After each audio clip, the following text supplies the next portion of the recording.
Take a break from your busy schedule and join Harold Sala for Guidelines for Living. You may have seen the headline yourself. Rouge executioner, a born-again Christian. The Reuters news story began, "The chief executioner of Cambodia's Khmer Rouge, who ordered thousands of people killed in the 1970s, is a born-again Christian ready to face justice." Kong Kek Lu, age 56, had admitted to being the infamous butcher of the Tul Sing Detention Center in Phnom Penh, where between 1975 and 1979, 16,000 people were tortured and killed. Known as Dutch, this man was said to be directly responsible for the reign of terror in the killing fields of Cambodia. In 1979, Kong disappeared into the jungle after Vietnamese troops took Phnom Penh, and there he encountered God, so he says, saying he is very sorry for what took place, and that he is willing to face an international tribunal to pay for his wrongdoing. When the news service contacted former inmates asking their response, most expressed their hatred for him and said they never wanted to see his face again. When you hear that someone such as this man has become a born-again Christian, how do you respond? Chances are that if 10 of you expressed yourselves, most of you would be skeptical. Hiding behind religion, we say, or he's been converted like the devil getting religion. But then again, perhaps he is sincere and his conversion is genuine. Is there a limit to God's forgiveness? Saul was an accomplice to the murder of Stephen.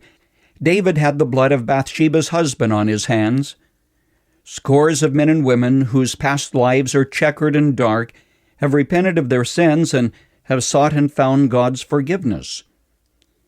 If all men and women are sinners, and they are according to the Bible, is there a qualitative difference in sin that means God will forgive the person who takes one life, but not the one who has been responsible for the deaths of many people? Where is the line which says, too much, you're doomed? Now, here's another sticky question. Would you personally be comfortable seated in heaven next to this guy? The issue is not so much the question of whether or not God could forgive him, but should he forgive him? Frankly, if you were the husband or the wife of one of the men who died under his authority, would you forgive? Before you answer, you need to know that forgiveness doesn't mean you disallow the consequences of his wrongdoing, nor does Kong Kek Lu expect that. To the contrary, he believes that accepting the consequences is God's direction in accepting responsibility for what he did. So when you forgive, you don't say, "Oh, that's okay." Forgiveness in a biblical context means you give up your right to hurt someone because that person hurt you. Of course it is tough. Do you as a Christian have the responsibility to forgive? Two New Testament passages seem to confuse people on the issue. First, Jesus said, "But if you do not forgive men their sins, your Father will not forgive your sins," Matthew 6:15. Pretty straightforward, unambiguous, no conditions attached. But what about Luke 17:3 that says, "If your brother sins, rebuke him, and if he repents, forgive him"?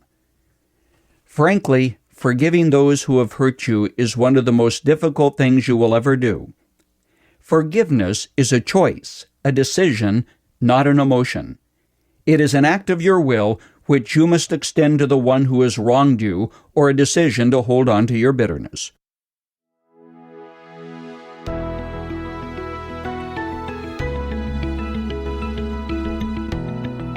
You've just heard Guidelines for Living. For more practical and inspirational messages, visit guidelines.org. If you find our devotionals helpful and would like to share them with others, consider supporting our ministry with a donation. Again, that's guidelines.org. Thanks for listening to Guidelines for Living.